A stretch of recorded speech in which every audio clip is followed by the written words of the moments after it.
AI, kaya nang mag-diagnose ng sakit in less than a minute? Sa South Korea, gumagamit ang veterinarians at pet owners ng AI-supported health application para mabantayan ang kalusugan ng mga alagang hayop. Nagsisilbi itong gabay sa maagang pagdetect sa posibleng sakit ng pets. Sa pamamagitan lang ng pag-upload ng pictures o videos sa health app, kaya nang i-analyze ng AI ang mata, bibig, balat at galaw ng alaga. May 92% accuracy rate ang diagnosis nito at nagbibigay din ito ng suggestions tungkol sa dapat na isagawang treatments. Kaya rin itong ma-detect ang minor changes sa kondisyon ng hayop at ma-identify ang risk factors.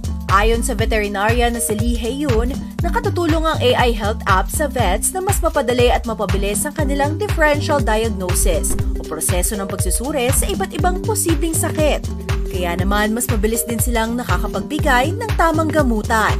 Sa ngayon, nagsisilbi ito bilang gabay sa pet owners bago kumonsulta sa doktor, habang katuwang naman ito ng vet sa pagbibigay ng diagnosis sa pets. Pero ayon sa mga eksperto, kailangan pa ring pag-aralan ito ng maigi at isailalim sa matibay na regulations at mga batas.